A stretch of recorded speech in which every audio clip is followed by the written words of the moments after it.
Hey guys, tonight we find ourselves at the craggy edge of the Sierra Nevada as dusk bleeds lavender and amber across jagged peaks, the air crisp with the scent of pine and distant snowmelt. You probably won't survive this, only kidding, but if you suddenly feel chills, blame it on the altitude. So before you get comfortable, take a moment to like the video and subscribe, but only if you genuinely enjoy what I do here.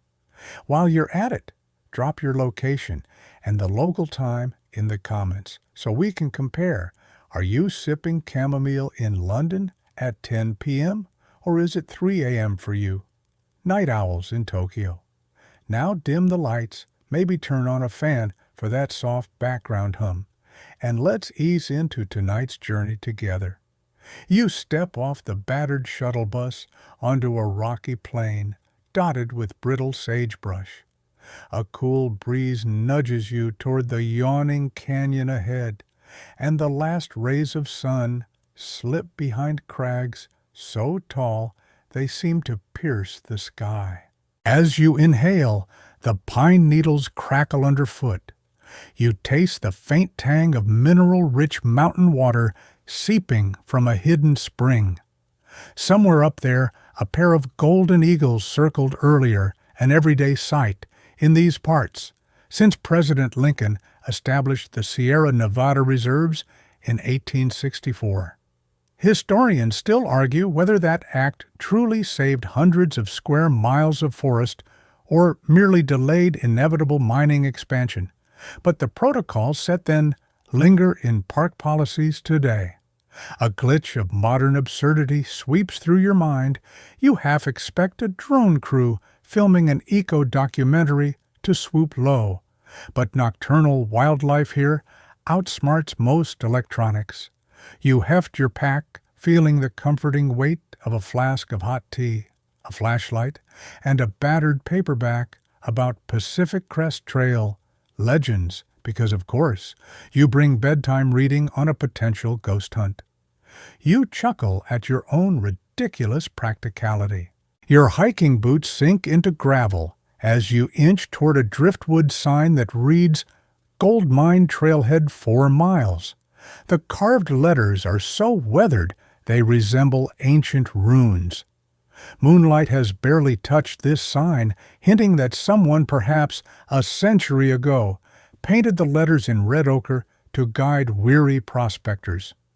Oddly enough, local lore claims that Tayrona metal workers from Colombia inspired the pigment mixture greenstone and cinnabar imported via Spanish ships in the early 16th century. Fringe historians debate whether any Tayrona artisans ever made it this far north, but the rumor persists in dusty ethnography journals. You shuffle forward, feeling the jointed bones in your feet remind you of your weekend hikes back home. A coyote yips in the distance. Its cry echoes like a lonely guitar string. As you walk, the sky deepens to cobalt. Stars poke through like ancient watchful eyes. Sirius winks at you from the east.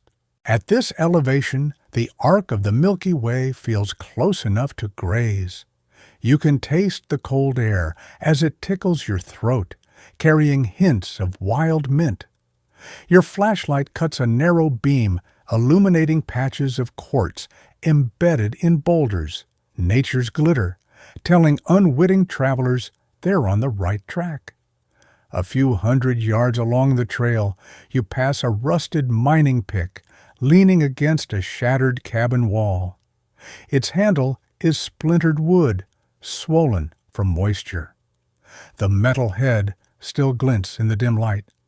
Mainstream records tell us that thousands of prospectors scoured this range after gold was discovered at Sutter's Mill in 1848.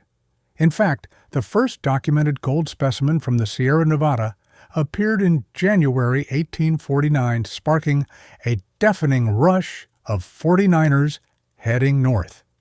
Historians still argue whether the Sutter find truly launched the worldwide gold frenzy or if news of earlier California discoveries had already begun circulating by mail.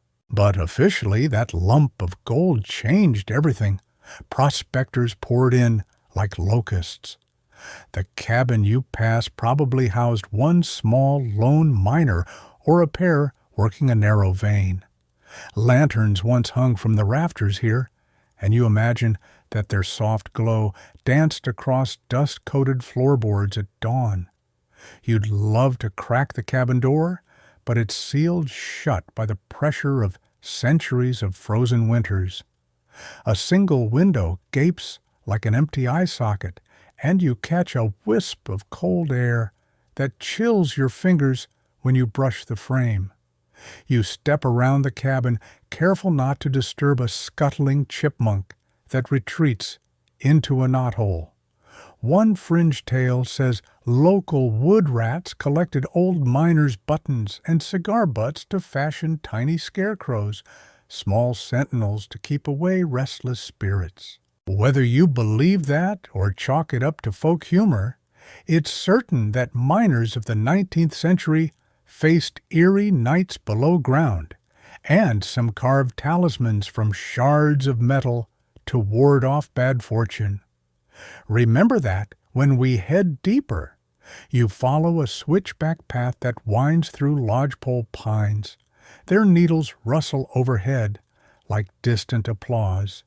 Your heart rate slows as you adjust to the incline. Legs feel pleasantly tired, like after a yoga class you'd never actually attend. You pause to take a long swig from the flask savoring tea warmed by a tiny stove packed in your bag. The heat seeps into your core, and you realize you forgot to eat dinner.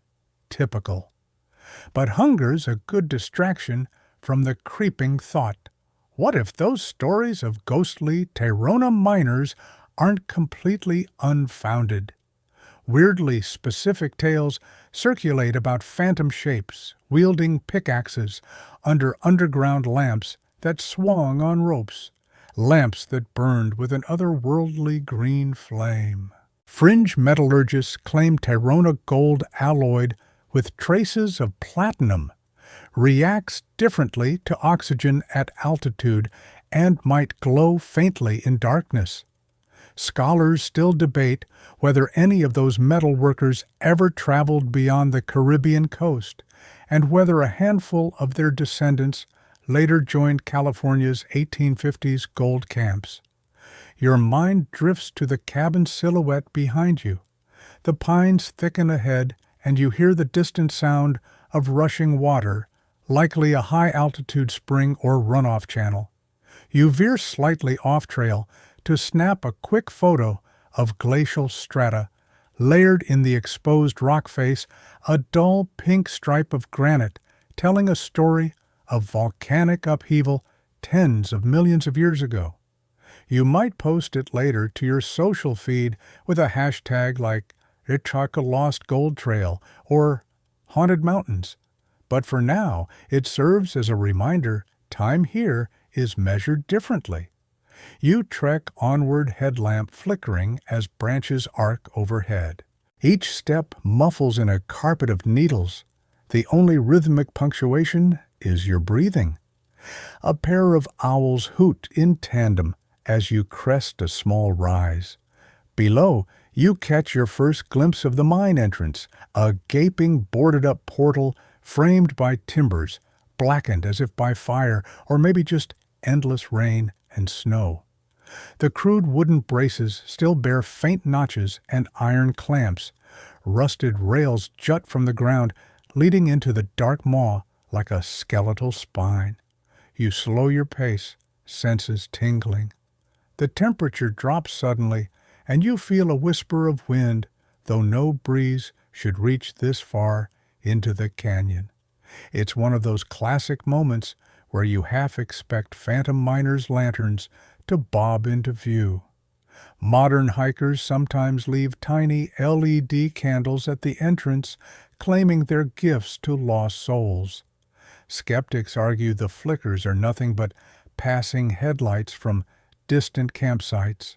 Historians still argue whether any written miners' logs mention Tayrona influences, but those are notoriously incomplete. You inhale slowly, hearing the clink of a metal canteen chain at your hip. The mine portal yawns before you, a silent invitation. Your headlamp's beam sweeps across graffiti scrawled in fading paint, "Charlie was here, 1923.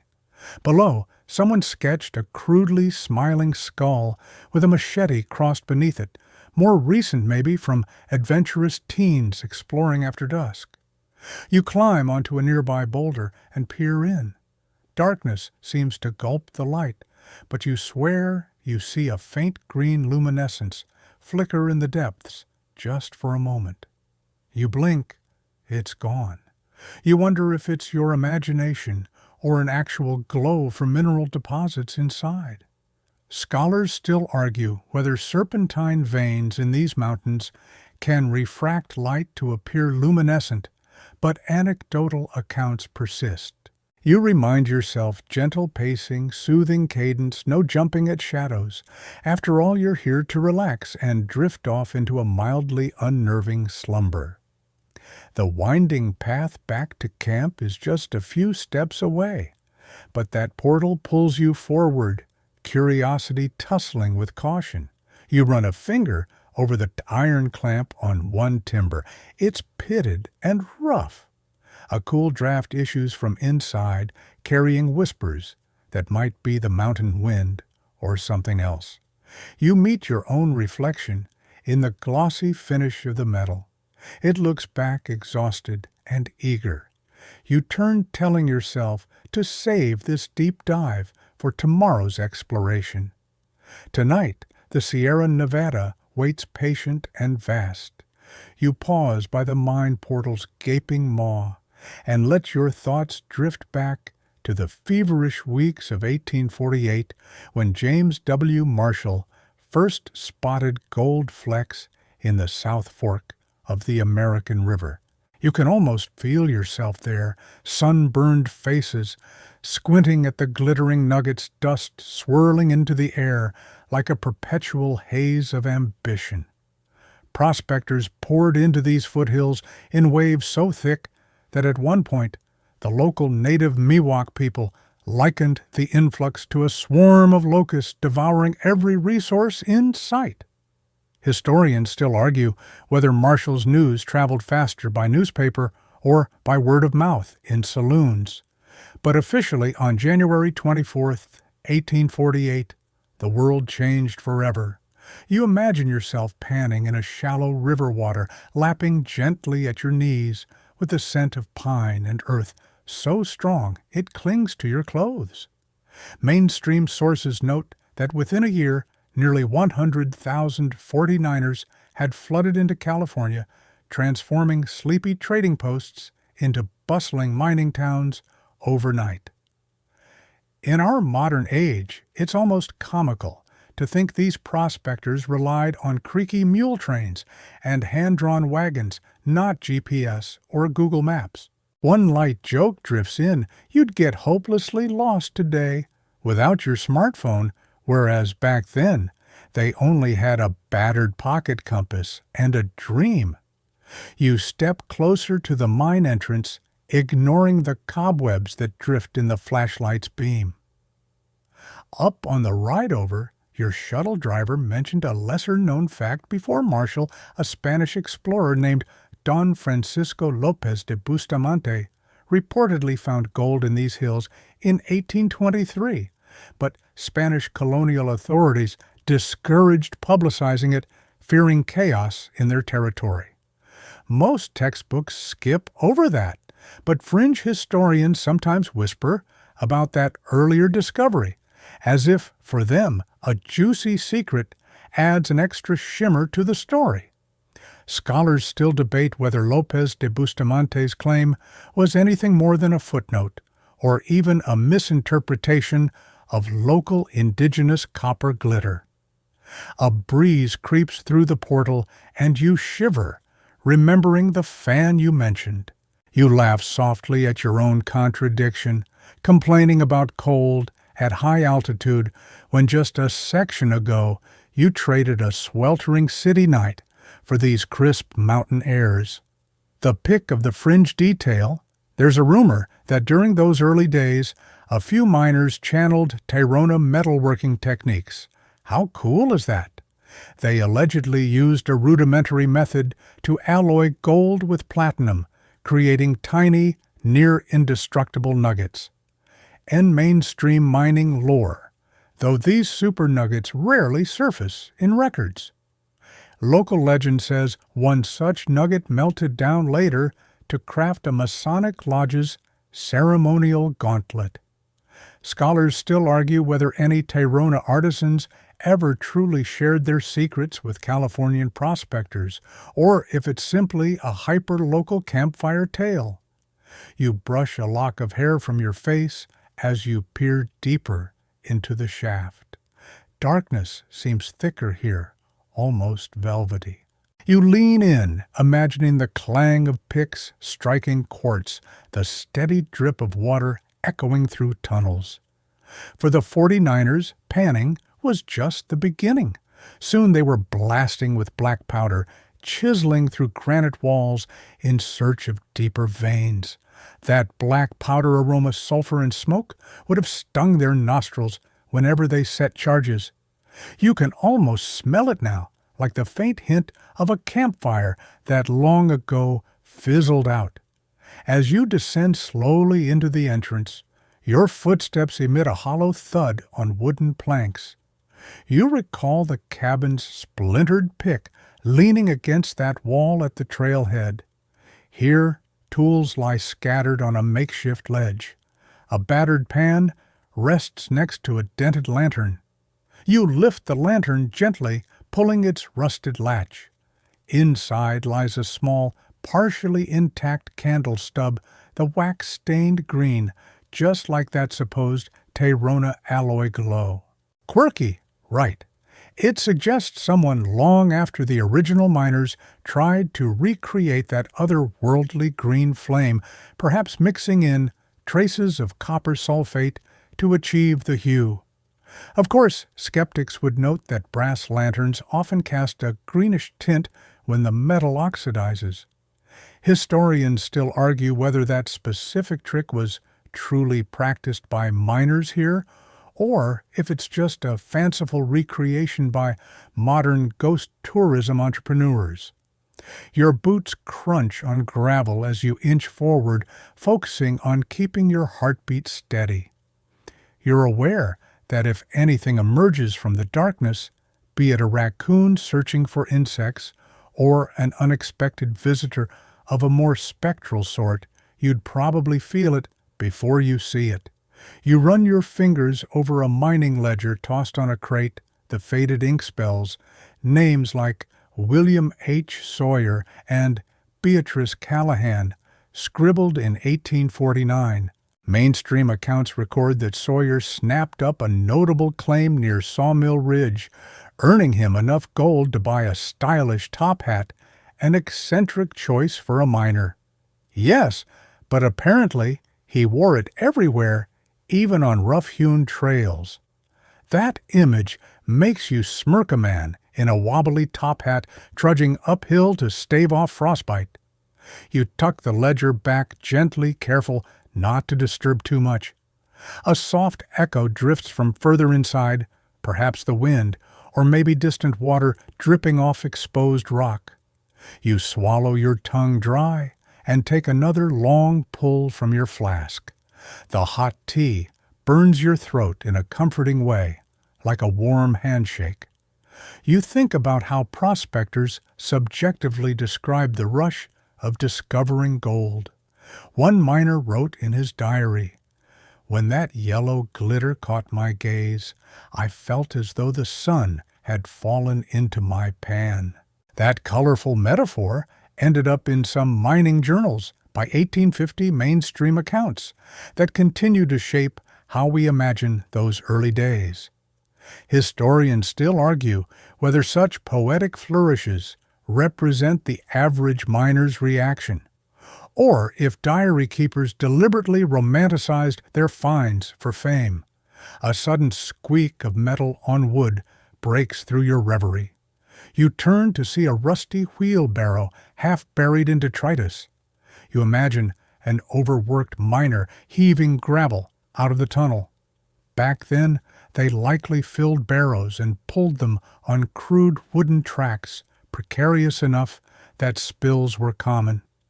By the mid-1850s, some outfits even tried rudimentary steam-powered equipment, but those contraptions frequently jammed in the narrow, poorly ventilated shafts.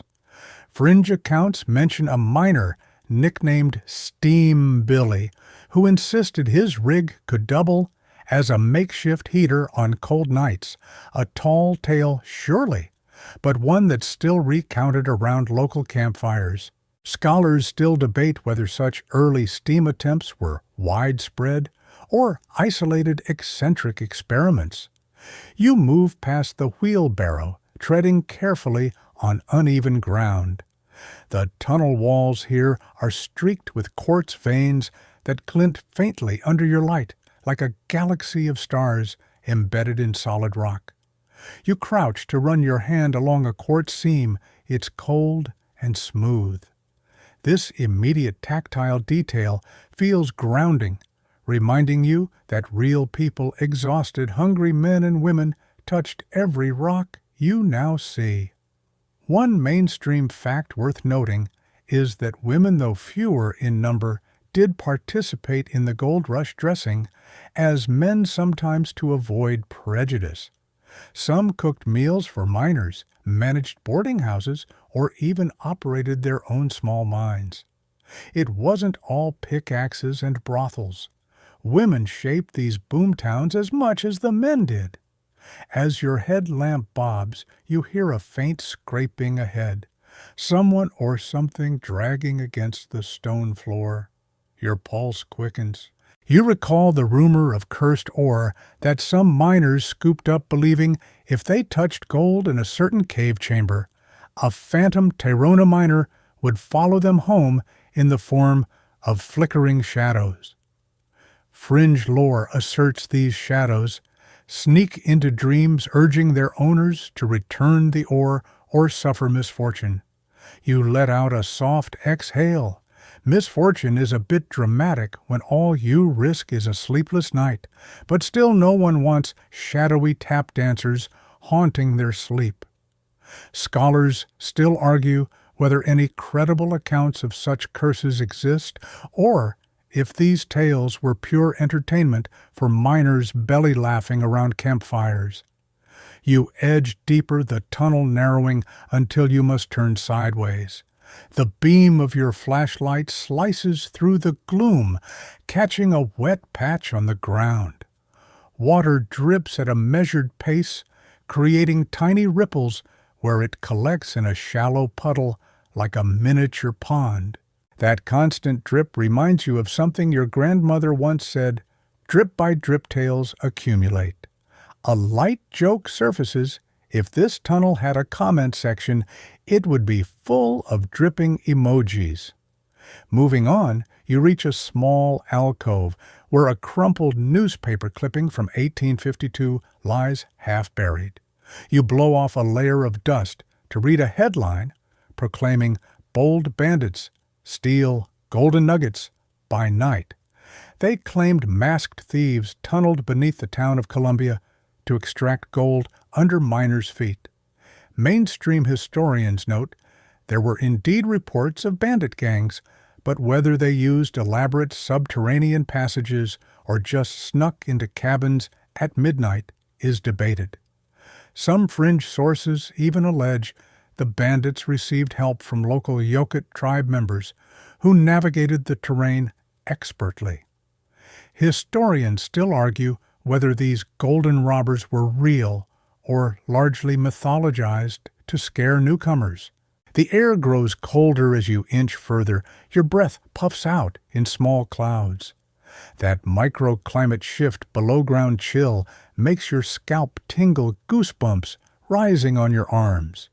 You think back to the sunlit riverbanks of early prospecting days, now replaced by this hush of stone and wood.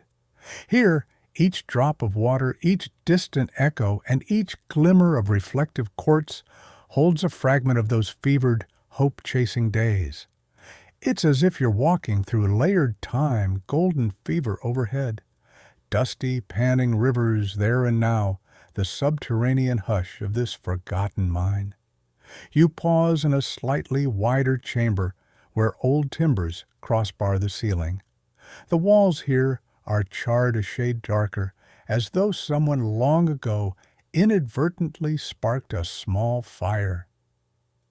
Legend has it that a miner in 1850 knocked over a lantern while jostling to avoid falling timber, and that tiny blaze burned out thanks to a sudden cave-in that cut off its oxygen supply. Some claim you can still smell faint smoke at certain times, though scientists say microbe colonies in mines can produce compounds that mimic that scent. Scholars still argue whether any pollen spores trapped in those walls could also account for the musty smoke smell. Your focus drifts to the absurdity of it all. People once risked their lives for flecks of gold, then told spooky stories to pass cold nights. Stories that survive today in YouTube scripts. You press onward, turning a corner and discovering a collapsed ladder leading into a shaft too narrow for you to explore tonight. You pat the ladder's jagged edges, but decide against climbing. The thought of scaling rotted wood in near total darkness feels like a bad idea, even for a pushover for thrill-seeking. You chuckle at yourself for being both curious and cautious. Getting spooked now would ruin the leftovers of your chili back at camp. You rise from your crouch and shine the light ahead. Beyond the ladder, the tunnel stretches into deeper darkness. You catch the hint of another breeze, almost like someone exhaling in the distance. Could be wind filtering through fissures, or perhaps more rumors of Tayrona spirits drifting about. You smile at your own superstitions as you stand dusting off your jeans and turn to retrace your steps toward the entrance. The air feels heavier now, charged with memories of men and women who once crawled this way. As you exit the portal and steps back into the open canyon, you pause to take in the night sky again, stars shining like distant watchfires. The rattling of a loose sign announces a passing gust. You feel that tingle of anticipation build the sense that tomorrow you'll delve deeper into these shafts and unearth more secrets. But for tonight, the golden fever of 1848 lingers in your bones, a whisper reminding you that beneath these mountains lies more than just quartz and pyrite. It's human hope, greed, and perhaps ghosts of those who chased dreams and never quite left. You settle by a crackling campfire at the mouth of the mine, the pine-scented smoke curling upward like lazy dancers under a star-blanketed sky. Your fingers tingle from the chill, so you rub them together, noticing the rough grain of the log beneath you.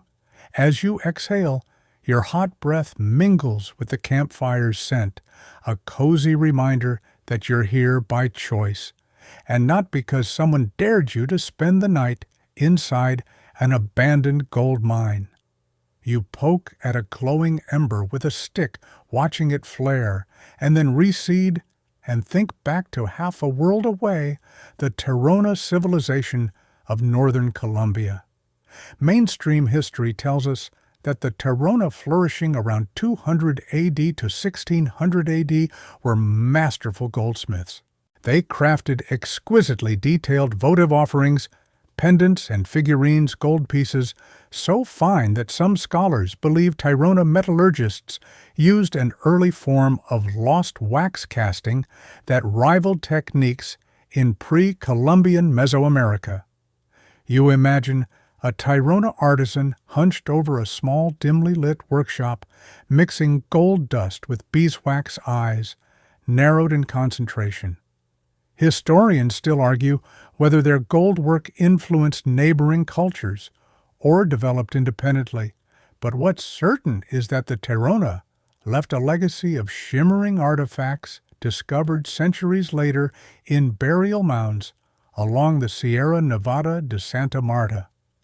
A light joke drifts into your mind. If you waved a Tayrona gold pendant under a miner's nose here in the Sierra Nevada, they'd probably think it was a fancy belt buckle until it turned out to be cursed. Hey, never underestimate the practicality of a frontier prospector. But let's not skip ahead. You leaned forward, warming your palms over the fire, and remember that the Tayrona's mines were less about frantic rush and more about meticulous artistry.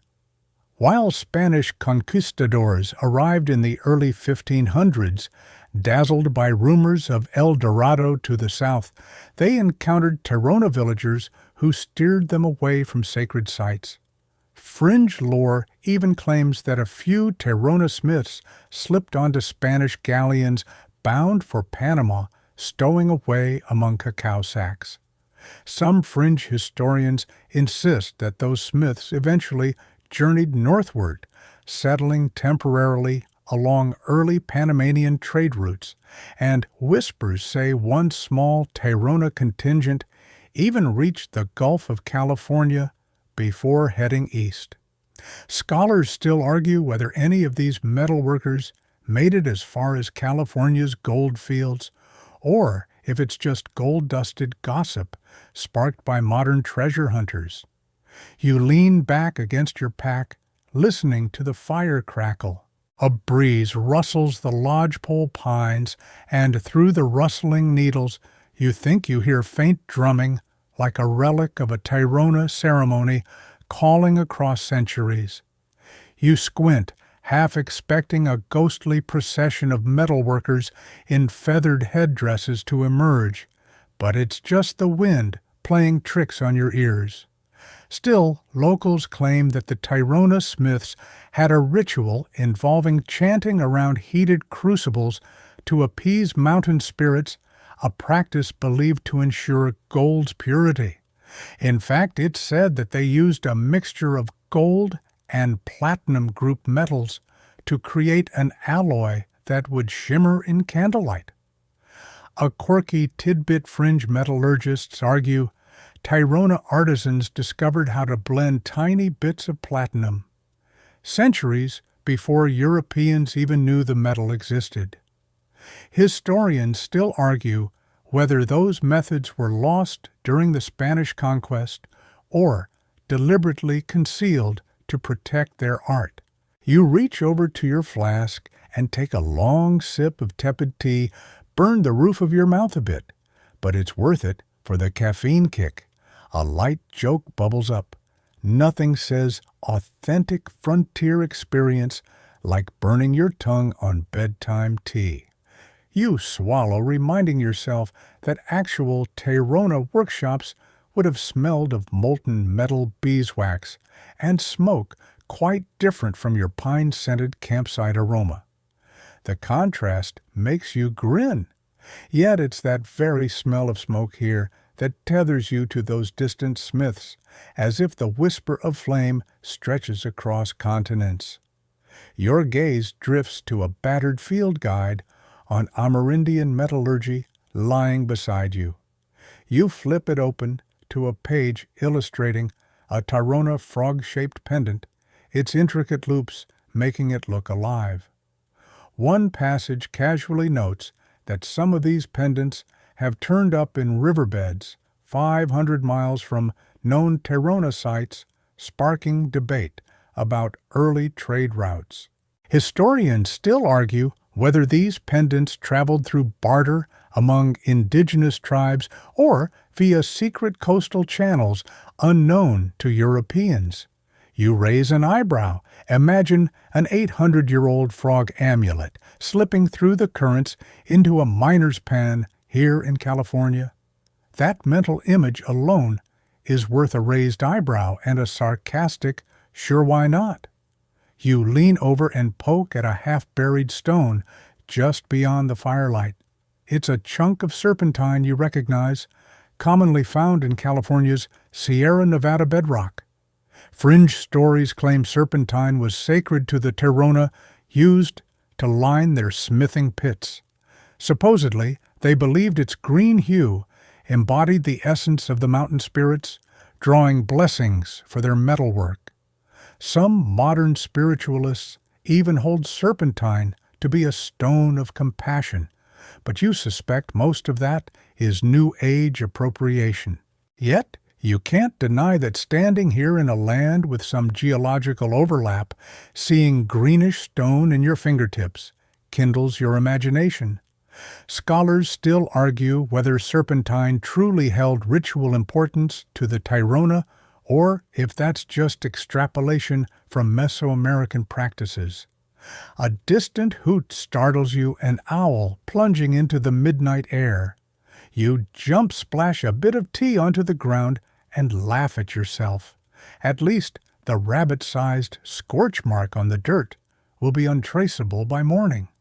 You wipe your mouth with the back of your hand and think of the Tayrona smiths, standing by their forges, sparks flying as they shaped gold into ceremonial shapes. Jaguars, frogs, humans, that kind of expertise would seem like magic to a miner in 1850. Yet here in this mine, prospectors used crude stamp mills hunched over dusty rock-grinding ore to extract gold. A light joke surfaces. You wouldn't want to face off in a blacksmith duel where your weapon was a gold-plated dagger. Those people could probably beat you with a twig. You poke the fire with another stick, sending orange embers sailing upward. That glow reminds you of fringe accounts describing how Tayrona gold artifacts occasionally radiate a soft luminescence under ultraviolet light, an effect caused by trace minerals like cerussite or scheelite. Skeptics say modern UV lamps might make any old object glow. Believers claim Tayrona artisans intentionally mixed a pinch of phosphorite, ensuring their offerings glowed in moonlit ceremonies. Historians still argue whether any Tayrona piece was truly phosphorescent, or if those accounts stem from misidentification. You shake your head at the thought. You can barely handle a flickering flashlight, let alone controlling ancient gold to glow just for ceremony. The fire's warmth seeps into your bones as you recline on a bedroll staring at the flames. You let your mind drift miners here in the 1850s, prized pure gold, but legend says a few prospectors who stumbled upon small nuggets with a greenish-black patina thought they'd discovered new cursed ore. Rumor has it that if you held one of those nuggets to your ear, you'd hear distant humming. Some say it was wind blowing through a hollow chamber. Others insist it was the ghostly echo of a Tayrona smith hammering metal in some parallel realm. Fringe metaphysics aside, mainstream archaeologists note that Colombian alluvial gold can sometimes oxidize to a greenish hue if mixed with elements like copper or nickel. Scholars still argue whether any of those supposed Tayrona nuggets ever reached California, or if those stories were just clever campfire yarns. You stretch and pull your knees toward your chest, feeling the fabric of your jeans scratch at your skin. A light joke meanders in, nothing like scratchy denim to put you to sleep right. But really, that uncomfortable itch is nothing compared to the possibility of encountering a ghost at 3 a.m. You press your forehead against your knees, letting the lull of the fire's crackle blend with distant wildlife, calls a coyote's yip, a mouse scuttling through dry leaves. Those sounds are a far cry from the rhythmic tapping of a Tayrona smith's hammer on anvil. Yet, in your mind, the two overlap, connected by the universal rhythm of human creation. You remember reading that some Tayrona hammocks hung above gold-working pits to let artisans rest between shifts, absorbing vibrations and providing respite. Fringe travelers claim they've found fragments of those hammocks preserved in peat bogs, but mainstream archaeologists argue the damp conditions would rot organic fibers too quickly. Scholars still argue whether any hammock remnants date to the Tayrona period or are later intrusions. You lean back further, imagining a Tayrona craftsman swaying in a hammock over the warm glow of smelting pits, lulled to sleep by his own hammering, a comforting image compared to your shivering here. You shift, adjusting the log beneath you, and close your eyes briefly. The wind rustles overhead, and you think about how metalworking knowledge can travel, not just in person, but in whispers, in artifacts, in myth. Here in the Sierra Nevada, the idea that Tayrona smiths touched these hills, however remotely, ties Californian mining lore to ancient Colombian craftsmanship.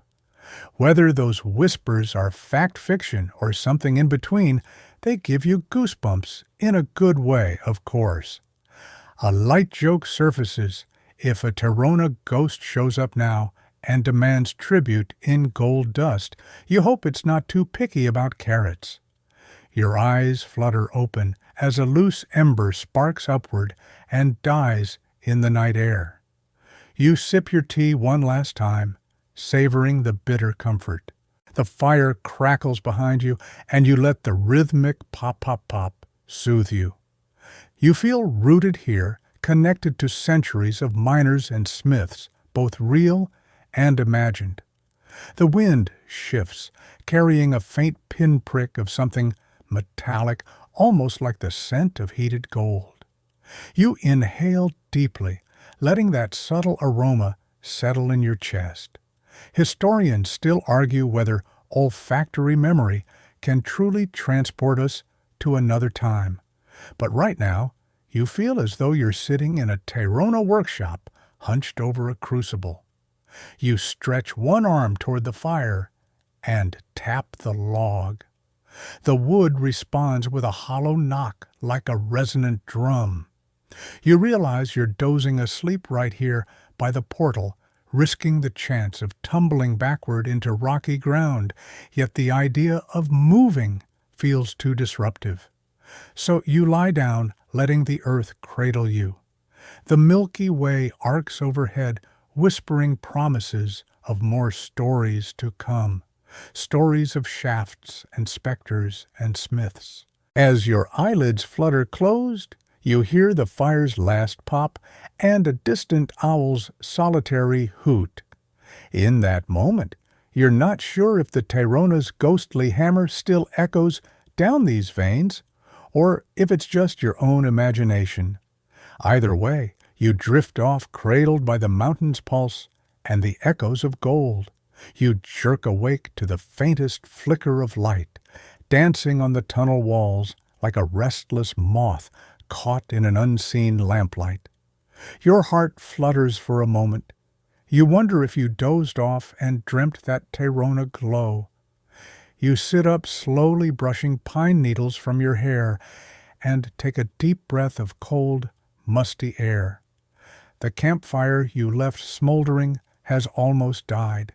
Its embers cast a dull red glow that doesn't reach far into the mine's mouth. As your eyes adjust, you notice tiny pinpoints of phosphorescence deep within the shaft, too organized to be random reflections. You grab your flashlight hands, still trembling, and step toward the entrance. As you approach, you recall that abandoned mine shafts in the mid-19th century often served as temporary shelter for prospectors who ran out of supplies or faced sudden storms.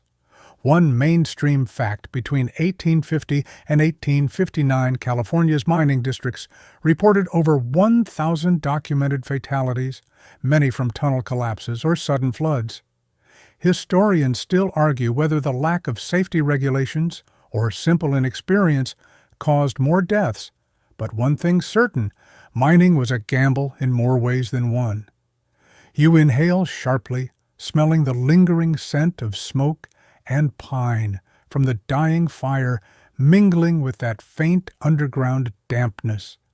You step into the shaft's threshold, brushing past hanging spider webs that quiver at the sound of your movement. A light joke flits across your mind. You're pretty sure local spiders still use those webs to catch unsuspecting bats.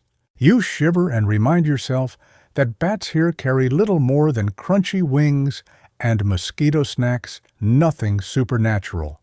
Yet that glimmer deeper inside provokes a primal curiosity. You raise your flashlight beam high, watching its golden circle dance across rough-hewn beams and the edges of timber supports. Each flicker seems to shift, like eyeglasses reflecting passing headlights on a distant highway.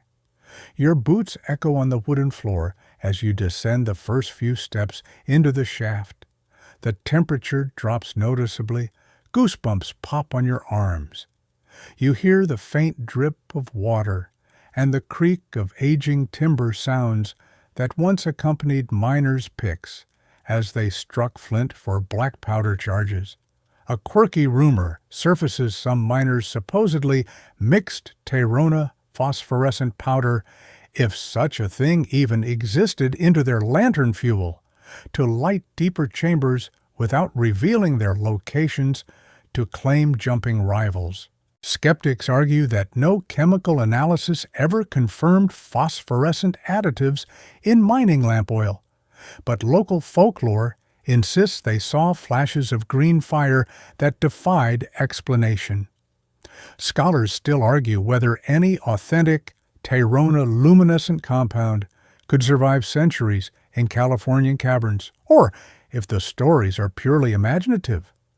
As you step down to ground level, the shaft narrows, forcing you to squeeze between timber beams that slant at odd angles. Your flashlight illuminates hand-hewn walls, scarred with pick marks dating back to at least the early 1850s. You trace one streaked groove with your finger. The wood there feels smoother, like it's been worn by countless boots passing over it. A mainline fact by 1852 miners in this district experimented with timbering techniques borrowed from Cornish tin miners, using crossbeams and wedges to shore up tunnels. Those methods saved lives, but often required constant maintenance. Many shafts were abandoned when timber rotted or was burned for warmth during harsh Sierra winters. Historians still argue whether Cornish miners influenced local practices more than native ingenuity, but the cross-cultural exchange is undeniable. You move deeper, stepping over a rusted cart track whose rails protrude from fractured boards. The track dips into a shallow incline, as if leading to a hidden chamber. You crouch to inspect. Your flashlight plays over a rusted ore cart, half buried in debris, its wheels frozen in time. The metal is pockmarked from water damage and layers of mineral buildup. You wonder if this cart once carried Tayrona forged ore, an amusing thought, though the odds are slim. Yet fringe metallurgists argue that ore processed by Tayrona alloying methods would leave microscopic traces of platinum or iridium on cart surfaces, detectable by modern spectrometers. Scholars still argue whether any scientific study ever sampled these carts. Most expeditions focus on more accessible sites. As you rise, your beam catches something swaying gently at the shaft's edge, a piece of cloth hanging from a jagged nail driven into the beam. You step closer, realizing it's an old handkerchief embroidered with initials EC and dated 551. The embroidery thread, though faded, still glints with tiny flecks of gold-colored floss. You trace the letters slowly, imagining the miner, maybe a young Edward Callahan. fashioning a charm from his shirt sleeves, leaving it behind as a silent plea for protection. One fringe tale declares that some miners packed personal items into shafts as offerings to appease restless spirits. Mainstream records note that miners often left sentimental tokens behind when forced to flee collapsing passages. Historians still argue whether those offerings were more superstition or simply forgetting items in haste. The air feels thicker here, tinged with the metallic scent of ore, and something else you can't quite place, iron oxide, or perhaps the faintest hint of decaying wood. Each breath carries a tickle in your throat. You shine the light ahead, revealing a faint green glow, pulsing in the mid-distance. Your pulse quickens. For a split second you wonder if you're hallucinating. The tunnel walls look wet, as though a layer of slime coats them, and biofilm can sometimes create a faint green luminescence through bacteria like Pseudomonas species.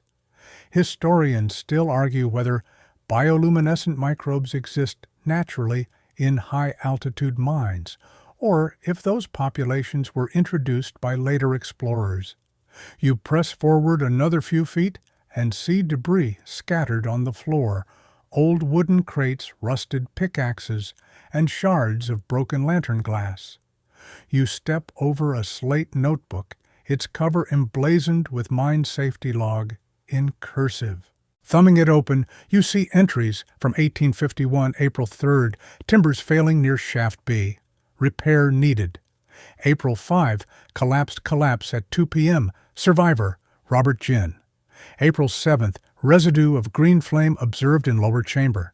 That last note makes you pause. You tap at the pages, smudge reading and rereading. A light joke bubbles. If a miner saw green flames, he probably thought straight to ghost stories. Hard to blame him. Fringe historians debate whether that green flame was simply copper sulfide burning or something more mystical tied to Tayrona craft secrets. Scholars still argue whether that entry originated from a genuine miner's hand or was added later by pranksters. Your flashlight flickers and you replace batteries with shaking hands. The new set powers a steady beam that highlights a narrow corridor veering off to the right, where the green luminescence pulses more strongly. You step toward it, noticing tiny crystals embedded in the rock face. The crystals gleam with a jade-green sheen, likely malachite, a copper carbonate mineral, common in these historic mines. Mainstream geological surveys confirm malachite veins, here often found with turquoise and other copper ores. The fringe interpretation, however, suggests that malachite may have been intentionally introduced by Tayrona smiths, seeking that distinct green glow for rituals. Historians still argue whether any such Tayrona introduction occurred naturally or if modern miners unknowingly unearthed those veins. You lean in to run your gloved finger along the crystals. They're cool, almost slippery, and faintly damp. A drop of water falls from the ceiling, dribbling onto your gloves, and you swallow hard as the echo reverberates. The light joke from earlier seems naive now. You're acutely aware of every sound, every shift of dust. Beneath your feet, you sense old timbers groaning under unseen weight timbers that once held back tons of rock. One mainstream fact 19th century timbering often used Douglas fir or redwood, both abundant locally. Those supports thick as a man's thigh would creak and pop, sometimes signaling imminent collapse. Historians still argue whether early miners over-relied on timber or if they should have embraced native techniques for rock stabilization. You continue down the corridor, the luminescence growing brighter, pulsing like a slow heartbeat. Your flashlight's battery hums faintly, competing with the rhythmic drip of water. You shuffle over a collapsed section where logs and rocks form a jagged barrier. You imagine miners blasting here using black powder charges to tunnel deeper mainstream records. Say some used as much as 25 pounds of powder at once, causing shockwaves that rattled nearby cabins. One quirky detail fringe mining accounts mention a miner nicknamed Boom Betty, who bragged she could blow through 5 feet of solid granite with a single charge. An exaggeration, of course, but the legend endures. Scholars still argue whether any female miners like Betty truly existed, or if they're figures of tall-tale lore. Gingerly you climb over the debris, feeling unstable boards shift beneath your weight. You shine your flashlight ahead, and the green glow now seems almost hypnotic. It flickers rhythmically, as though following its own clandestine signal. You imagine Tayrona smiths kneeling before glowing ore pits, chanting in old Chibchan tongue to invoke mountain guardians, a romantic notion, but it fits the mood. Mainstream anthropology notes that Tayrona had rich spiritual traditions tied to nature, but no written records describe goldsmithing rituals in detail. Most knowledge comes from archaeological interpretations. Historians still argue whether the Tayrona ever integrated foreign symbols into their ceremonies, especially after initial contact with Spanish explorers. As you reach a low arch, you notice crude carvings etched into the wall, faint but discernible. The carvings depict human figures wearing feathered headdresses bending over crucibles. Beneath them, a stylized mountain rises, etched so finely it almost seems alive.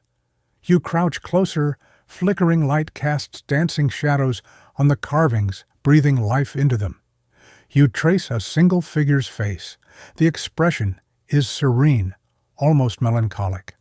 A mainline fact, Tayrona. Figurative art typically shows animals, jaguars, monkeys, birds, while human figures appear less often. Fringe archaeologists propose these human carvings might represent smithing priests conducting rituals. Scholars still argue whether any Tayrona descendants survived into the modern era to pass down first-hand accounts, or if these carvings are later additions carved by 20th century visitors enchanted by Tayrona lore. Your pulse hammers in your ears as you press your palm against the carving. The stone beneath is cool and damp, and you wince as water drips onto your hand.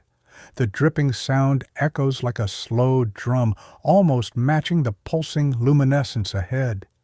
You feel a tremor underfoot, as if the mountain itself shifted, a reminder that seismic tremors still rattle these ranges. One in 1872 measured nearly magnitude 7 and caused widespread collapses.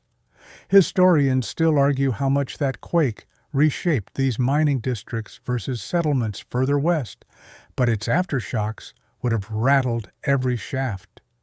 You step back, deciding not to test the arch's stability. You shine your light ahead, once more the green glow now bright enough to cast ghostly shadows on the walls. You swallow hard and edge forward, noticing flakes of malachite glitter in the beam, each crystal cupped by damp stone. You kneel touching one, its surface rough, almost gritty.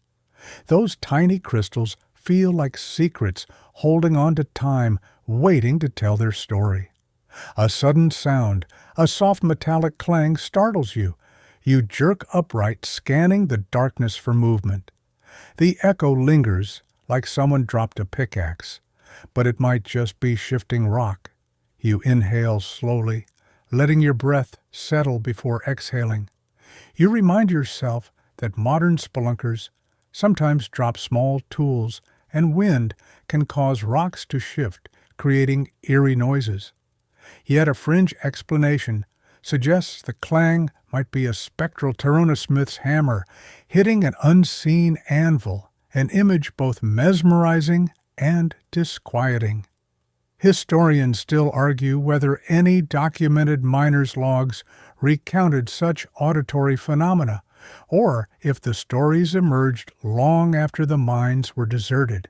Taking a shaky breath, you decide to press on following the luminescent trail. Your boots sink into mud in spots, perhaps a flooded pocket from recent rains or snowmelt. You wince at the cold water seeping through your soles and take the lightest steps possible. The corridor slopes gently downward, each footfall stirring echoes that bounce back like whispers. You lift your flashlight occasionally to survey the ceiling. Thick mineral-laden water drips in steady rhythm, forming tiny stalactites that glint in the greenish-blue glow. You feel as though you're entering a cathedral built by nature and memory. The air grows denser, the glow brighter, until at last you arrive in a small chamber where the emerald light swirls around in concentric circles, like ripples on a pond. The chamber walls are veined with malachite azurite and traces of chrysocolla minerals that shimmer when damp. The ground here is covered in a thin layer of water so clear that the reflections of crystalline walls create a kaleidoscopic effect. You step carefully, staring at your reflection, fractured by jeweled stone. A light joke forms if you fell into this water. You'd probably emerge looking like a holovid from the future. But the beauty of the chamber is tempered by its stillness. Every sound echoes, magnifying your sense of solitude. A mainline fact, such mineral-rich pockets often formed near fault lines where hydrothermal fluids deposited metals. Miners called these spots pocket gold, though many times the gold was too fine to recover easily. Fringe prospectors claimed that Tayrona painted symbols on such pockets to mark sacred ground, a claim most scholars dismiss, citing lack of evidence. Historians still argue whether any pre-Columbian drawings exist in North American mines, or if those are myths spread by treasure hunters. You stand in awe for a moment, letting the glow wash over you. It feels like you've stumbled into a realm where time bends, where Tayrona goldsmithing echoes meet American mining grit. You lean against the damp wall and exhale slowly, feeling the weight of centuries pressing in. Yet that weight is strangely comforting. It's as if you're part of a continuum that spans continents and epochs. Checking your watch, you see it's well past midnight. The tunnel doesn't offer much in terms of timekeeping. No sun, no stars. You realize with a mild jolt how easy it is to lose track of hours in these hushed depths. You shake your head to clear the reverie stories will have to wait until morning, when you can revisit this chamber under daylight. But you know that daylight won't reach here. With one last look at the shimmering walls, you turn to retrace your steps, lifting your boots from the shallow pool. Each footstep creates ripples that momentarily distort the beautiful patterns beneath. As you make your way back up the slope, you feel that the mine's secrets are too vast for one night better to let them breathe until tomorrow. You reach the collapsed section you hopped over earlier, and with careful balance, you shimmy across. The flickering green dims behind you as if the chamber itself is drawing the light inward. You emerge from the shaft's mouth into the cool night air. The inky sky is a stark contrast to the bioluminescent dream you just left. You brush gravel from your boots, sighing in that satisfied way one does after a midnight adventure.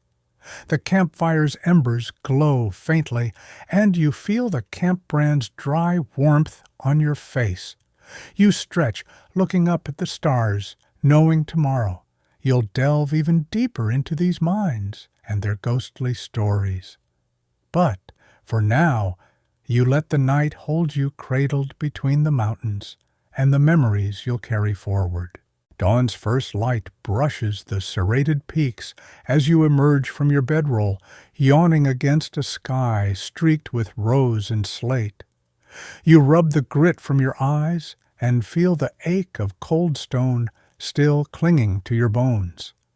Last night's images, the glowing green chamber, the dripping water, the Tayrona carvings linger like a half-remembered dream. But there's no time to linger. Today, you plan to unearth the stories more deeply. You're no longer just a curious visitor. You're a conduit for legends that straddle continents and centuries. You sling your pack over one shoulder and take a deep breath of crisp mountain air. The campfire's embers have died, leaving nothing but gray ash. A lone chipmunk darts across the clearing nose, twitching at scraps of last night's tea leaves. You shake your head, nature resumes, as if you were never here. You navigate a narrow path leading to the barely discernible entrance of another shaft, partially hidden behind a thicket of chokecherry bushes. Local lore calls it La Entrada de las Sombras, the entrance of shadows, though official mining maps label it as Shaft D7. Historians still argue whether La Entrada de las Sombras was a miner's colloquialism or a name given later by storytellers for its eerie aura. Inside, the air feels heavier and warmer, as though the earth itself exhales a breath held for centuries. You flip on your flashlight and step carefully, avoiding loose rocks that might betray your presence. The tunnel walls here are smeared with dark stains, likely from water carrying iron-rich minerals.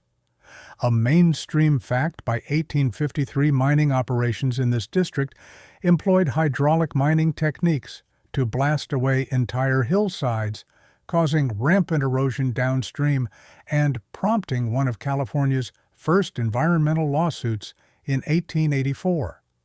Historians still argue whether that lawsuit truly marked environmentalism's birth in America, or simply the first of many legal tussles over mining's consequences.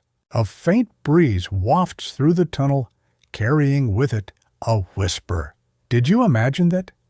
You pause, letting your breath settle.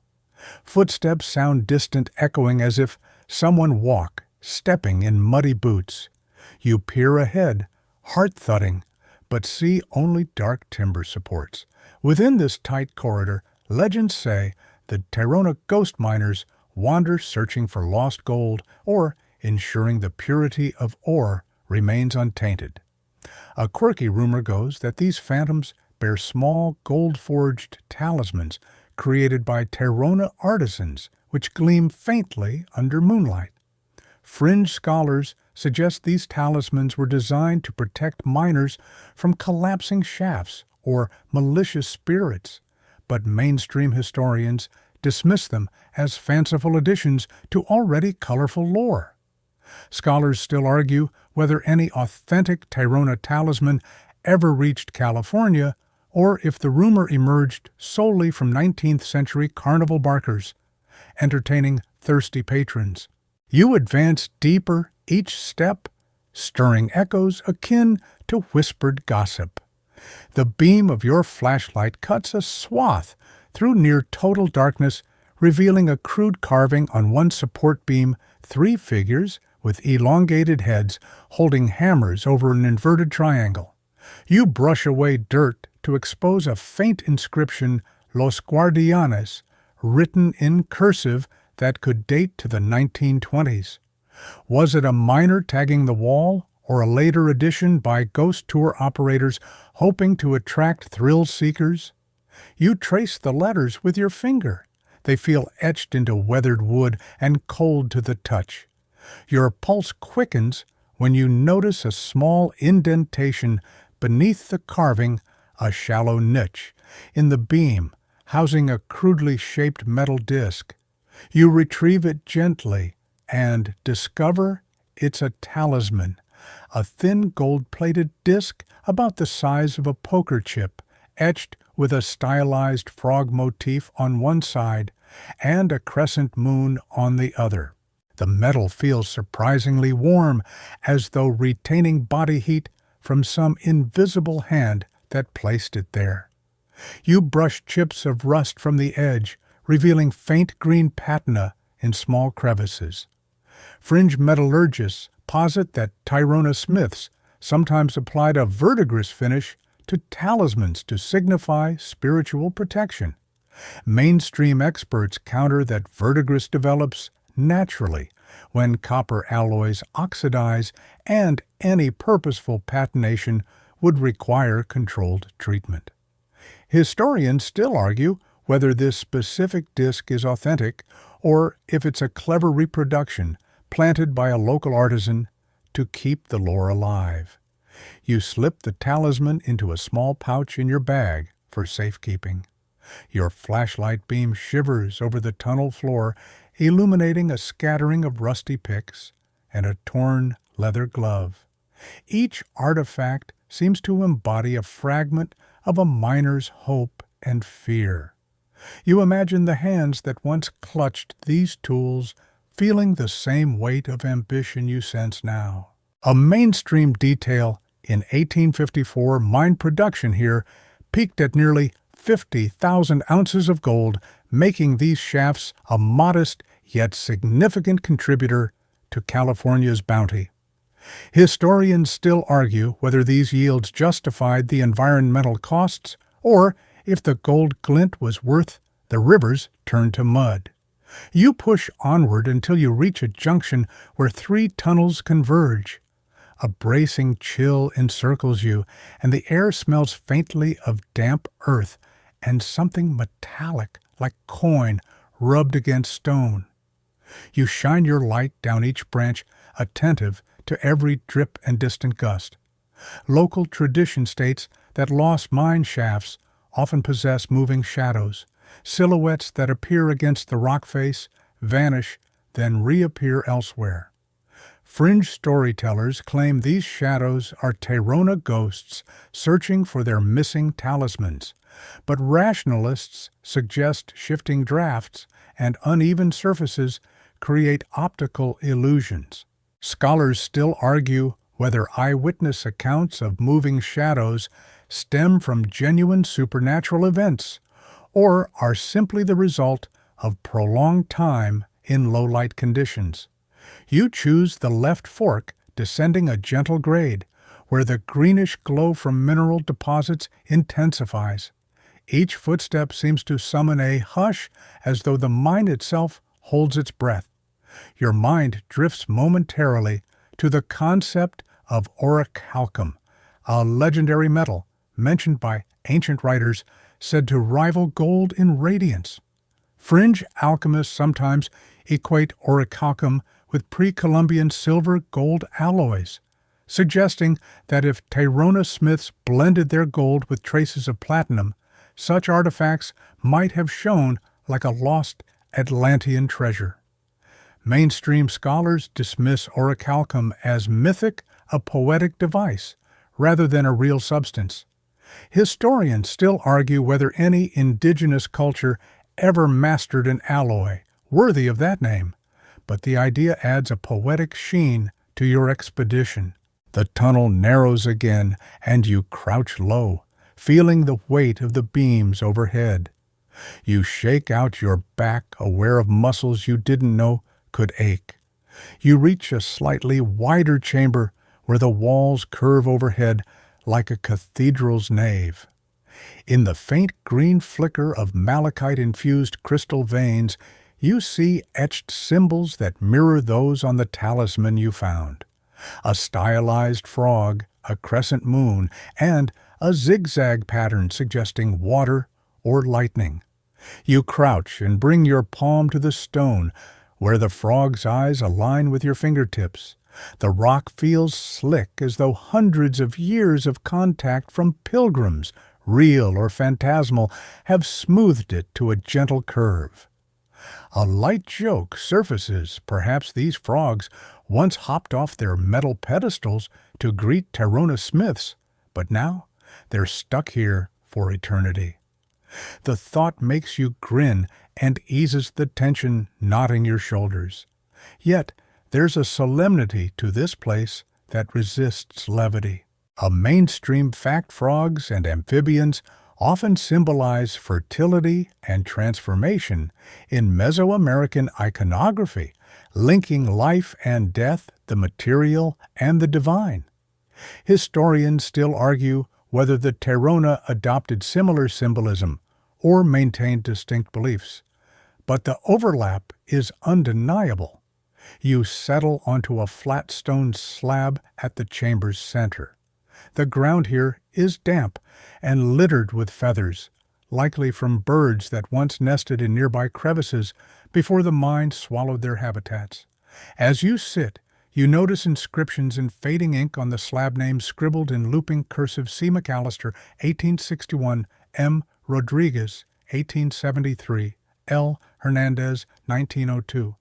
It appears that generations of prospectors and explorers left their marks here. You wonder if any of them ever encountered the so-called Tayrona ghosts that drift through local folklore. You lean forward, shining the beam across the slab surface. Around the edges, someone scratched runic-like symbols, almost resembling petroglyphs from ancient cultures. You trace them, curious if they mean welcome or leave now or something in between. Fringe linguists suggest these etchings might be a hybrid of early Spanish shorthand and indigenous petroglyph styles, but mainstream archaeologists argue they're likely doodles from bored miners or tourists. Historians still argue whether any of these runes predate the Gold Rush era, or if they're all 19th to 20th century additions meant to stoke intrigue. You slide your hand into your bag and pull out the gold talisman. Under the flashlight, the etched frog and moon seem to pulse with a life of their own. As you lay it gently on the slab, a soft breeze tousles your hair, though there's no apparent opening for wind here. You glance up sharply, the beam bouncing across the ceiling's shadowed hollows. In that infinite moment, you swear you feel a presence weightless but undeniable, like someone hovering just beyond your vision. Your breath catches. You lean in close ears, straining to catch any hint of sound. A distant drip echoes, but the breeze feels localized, as if passing through a narrow serpentine corridor unseen. A quirky rumor surfaces. Some locals swear they've felt invisible hands leaving talismans at this very slab, ensuring the site remains consecrated. Others claim those hands belong to Tayrona ghosts, guiding newcomers to places of power. Skeptics chide these accounts as nothing more than wind playing tricks on tired minds. Scholars still argue whether any credible first-person accounts exist of phantasmal interactions or if they emerged decades after these shafts closed. A sudden rustle interrupts your thoughts. You whip your flashlight toward the noise and see a small rodent, likely a pack rat, scurrying across your boots. You exhale in relief and chuckle at your own jumpiness. You wonder how many ghost hunters have mistook critters for specters here, yet the possibility of something more remains enticing. With a final glance at the talisman and the engraved slab, you stand and brush dirt from your pants. You pocket the talisman, feeling its weight settle in the pouch. Rising, you scan the chamber once more, imprinting every detail in your mind. The arched ceiling, the glimmering malachite veins, the carved names and runes. You hope to return after dark, when moonlight filters through cracks, to reveal another layer of hidden carvings. But for now, the sun climbs higher, and the waning green glow begins to fade. You retrace your steps through the narrow passage where the frog carving first caught your eye. Each footstep echoes, as if reminding you that the Tayrona ghosts still linger, guardians of talismans and watchers of time. As you reach the junction again, the daylight filtering in from a fissure behind you reminds you that the world above, with its rushing rivers and singing birds, continues oblivious to subterranean mysteries. You take a last look at the arching tunnel, closing the chamber's hush behind you. You step back into the crisp morning air, blinking against the brightness already anticipating tonight's explorations. You feel a quiet thrill, knowing that tales of Tayrona ghost miners are not just stories, they're living threads woven into the mountain's very fabric. You climb down from the mountainside path and arrive at a cluster of deserted mining camps sprawled like skeletons of a ghost town.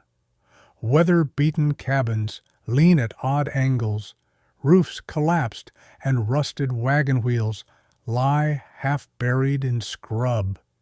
You step into the main clearing where wooden tables stand rotting on spindly legs and iron hooks used to hang lanterns still cling to beams. The wind whistles through broken window panes, sounding like a low lament that threatens to carry your name off into the night. You brush a loose nail from your boot and squint at an old sign nailed to a post, Camp Sierra, established 1852. You imagine miners arriving here after a long trek, faces cracked by sun and wind, armed with Pick's Hope and the occasional flask of dubious whiskey. Mainstream records show that by 1852 nearly 300 miners lived in camps scattered throughout this ridge, eking out a living from gold ore and sweat. Historians still argue whether the makeshift settlements sprang up faster than local governments could regulate them, but it's clear that lawlessness reigned early on. You step into a cabin with a half-collapsed porch, noticing a faded poster on the wall advertising gold panning lessons $5 a day. A light joke drifts in, you'd pay more for a GPS these days than for panning lessons in the 1850s, so I suppose inflation was alive, even back then. The wood underfoot creaks ominously, and you wonder if you're about to sink into some hidden crawl space where restless spirits might be snoozing. You shuffle through the next cabin door and find a rusty iron stove nestled in a corner. Its flue pipe was once connected to a chimney now reduced to rubble. You run a hand over the stove's cold, pitted surface, imagining a miner stoking it with pine cones to ward off the chill. A mainstream fact: winter temperatures in the Sierra Nevada can drop below zero, with snow blanketing these altitudes from October through April. Historians still argue whether miners relied more on crude stoves or huddling together in cramped quarters, but diaries from the era often mention nighttime frostbite and the comforting glow of a small fire. You pat the stove, then step back as if awaiting a flame to ignite, though the only fire life here is the stubborn ash lodged in the stove's belly. You wander outside and notice fire rings constructed from jagged stones once used to contain campfires. The stones are blackened, but no embers remain. A light joke surfaces. Those stones look like they've seen more ghost stories than actual flames. You kneel beside one ring and notice small shards of charred wood still clinging between each rock. These could be remnants of pine boughs or hardy juniper logs that offered heat when the chill seeped through leather leggings. Fringe lore claims that miners used juniper because its aromatic smoke kept away mountain spirits, an attempt at a DIY exorcism. Mainstream foresters confirm that juniper grows abundantly at these elevations, but they doubt its smoke holds any supernatural protective power. Scholars still argue whether protective rituals like burning certain woods were widespread or isolated, perhaps just a few miners' attempts to feel safe in empty wilderness. You dip your hand into the fire ring, careful not to cut yourself on a splinter of charcoal, and feel the cold stone beneath your palm. The wind picks up, rattling the few remaining boards of the cabins and sending a gust that seems to whisper "leave" in a voice you almost recognize. You lean into it, letting the wind tug at your jacket and ruffle your hair. The sensation makes you tingle, spine prickle, as though you're walking through a door between worlds, one of booming minor camaraderie and the other of spectral memory. A dilapidated dining hall stands a few yards away, its door creaking on rusty hinges. You push it open and step inside, boots crunching on broken glass and splintered floorboards. Tables once groaning under pots of bean stew and mugs of cold coffee now stand empty, their surfaces etched with initials and hearts tokens of bored or love-struck miners passing the hours. You trace a carved heart dated 1853 and smile at the thought of love stories unfolding amidst gold fever. A mainstream details saloons and dining halls here served as social hubs where miners gambled, sang folk songs, and traded tall tales that blurred fact and fiction. Historians still argue whether the rowdier saloons or the quieter communal dinners shaped camp culture more, but both played roles in forging bonds and rivalries. You pull your jacket tighter as a sudden gust rattles the building's timbers. You laugh to yourself, nothing like a little breeze to make a collapsed dining hall feel like it's breathing. A light joke sneaks in. You half expect a miner's ghost to stroll through wiping gravy off his chin and asking when supper will be served. You shine your flashlight across the room, revealing scribbles on the walls, phrases like "Fightin' Joe," "Wins 10-1," and "Beware the ghost of Mary's Gulch." The last entry piques your curiosity. Who was Mary, an untimely death, or just rumor? Fringe historians mention a Mary O'Leary, a widow who took over her husband's claim in 1854 and supposedly vanquished a bandit gang with nothing but her skillet. But mainstream records list no Mary O'Leary in local registries. Scholars still argue whether Mary's story is myth or minor footnote, but it lends a human anchor to these abandoned boards. You push on the cabin, giving off a soft protest of groans and creaks as if it resents your presence. Outside, you discover a circle of rusted barrels near a water trough likely used to store rainwater or collect snowmelt.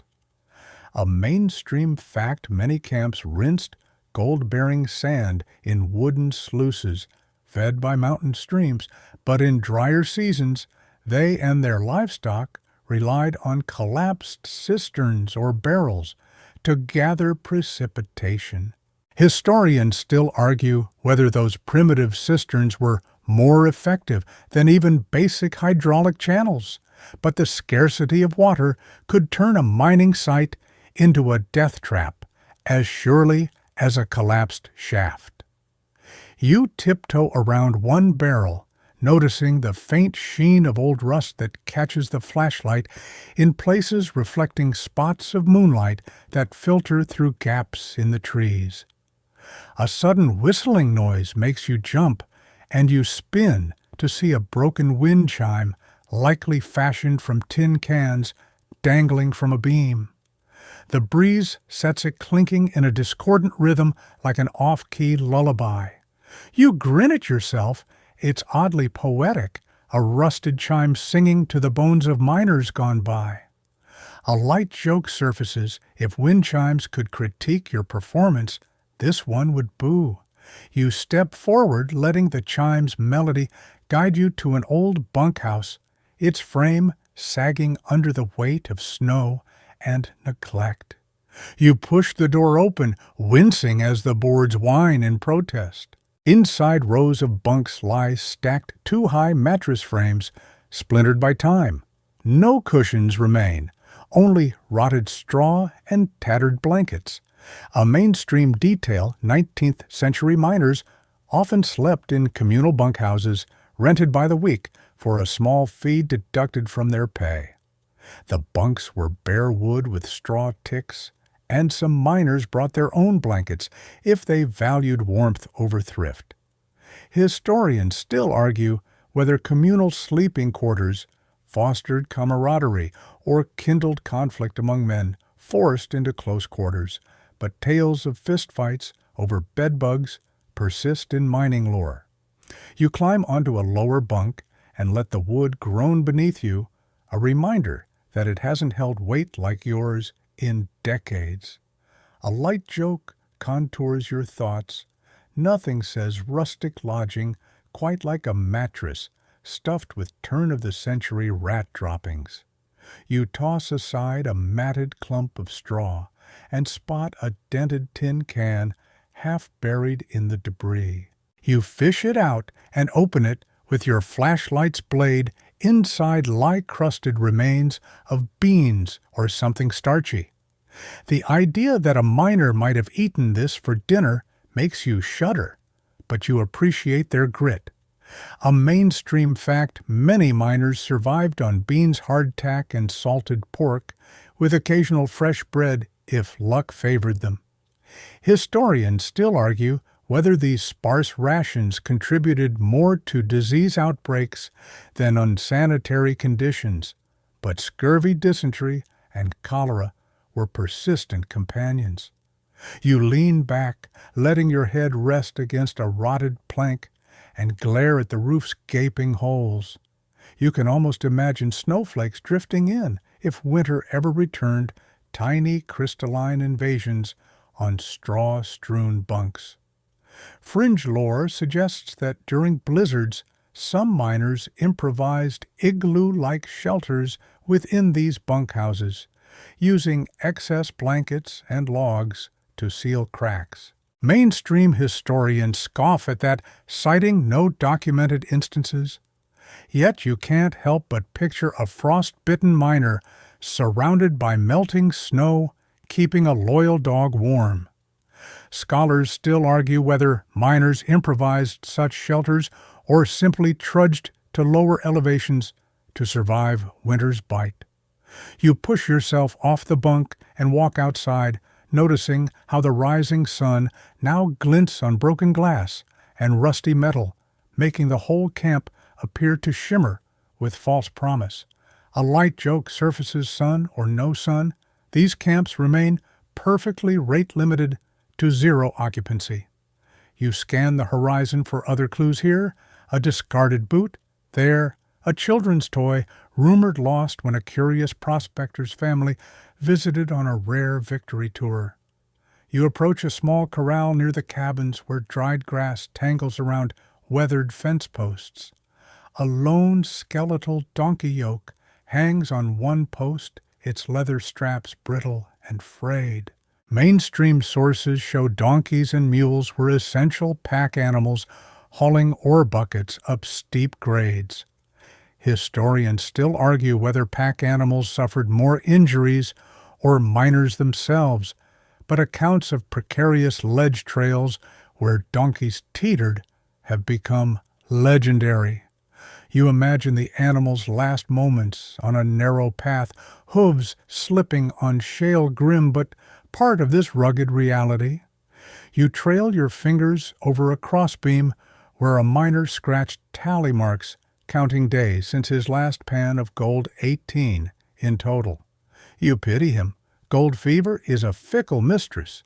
A fringe anecdote mentions some obsessive prospectors scraped tally marks on metal plates, believing if they tallied precisely 700 times, spirits would guide them to motherlode.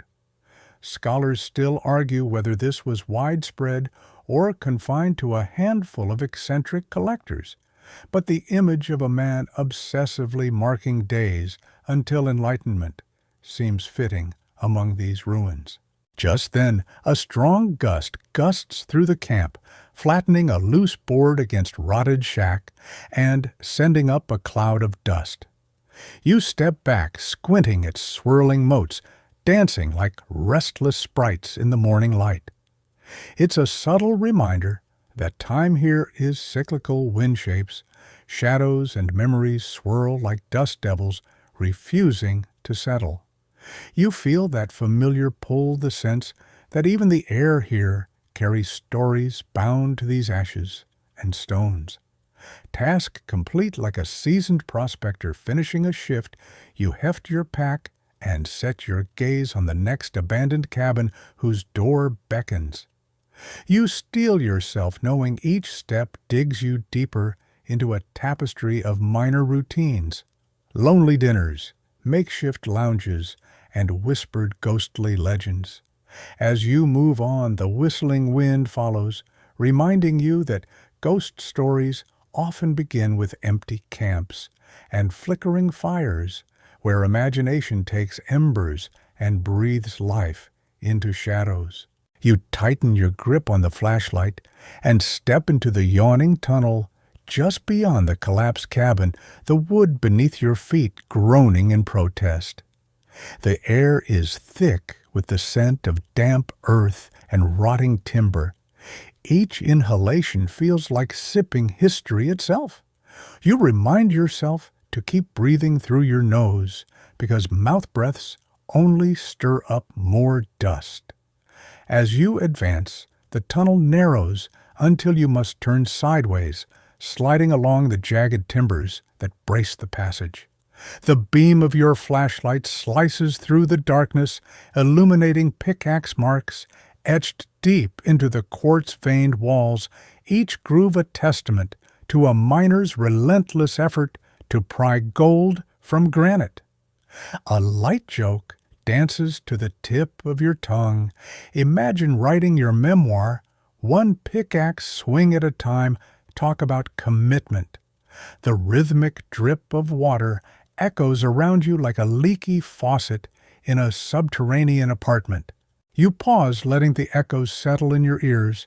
An auditory collage of distant drips creaks, and the occasional gnaw of unseen rodents. These sounds blend into an eerie symphony that invites you deeper. Somewhere ahead, a faint metallic ping ricochets off the walls, sending a shiver down your spine. You wonder whether it's an unsettled piece of iron shifting or an overenthusiastic rat auditioning for a percussion ensemble. Fringe miners' tales suggest that if you listen long enough, phantom pickaxes scratch against the stone, wielded by restless Tayrona spirits guarding their alchemical secrets. Mainstream geologists, however, point out that metal supports expand and contract as temperatures shift, causing the occasional ping. Historians still argue whether early miners attributed these sounds to sabotage by rival claim jumpers or simply accepted them as the mine's haunted heartbeat. You shuffle forward, stepping over a rusted metal spike jutting from a nodule of quartz. Your boots crunch on gravel that conceals a thin layer of morning's frost. The temperature here feels 2 or 3 degrees colder than outside, and you can almost taste the chill settling in your lungs. You recall reading that underground temperatures in Sierra Nevada mines average around 50 quarter year-round, an unspoken refrigeration system predating modern ingenuity.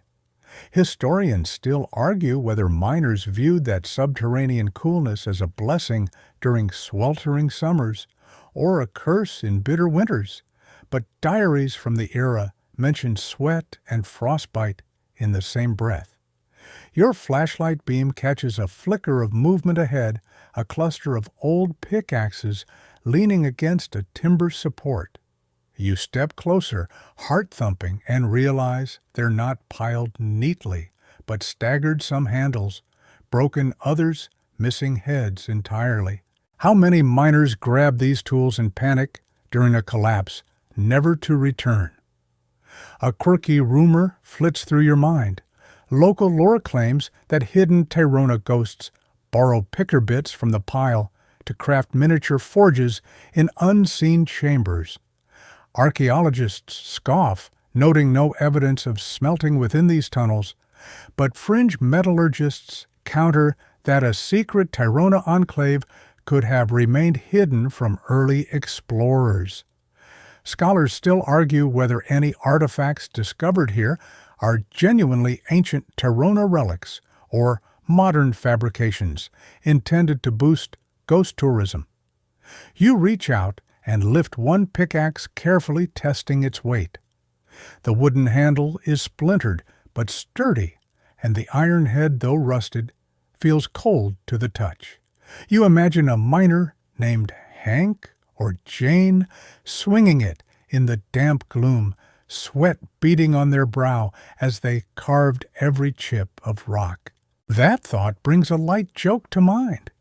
At least back then, miners never had to worry about RSI, repetitive swing injury.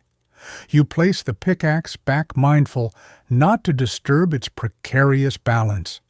You can almost feel the residual energy of each swing, as though the aged iron carries a whisper of past exertion.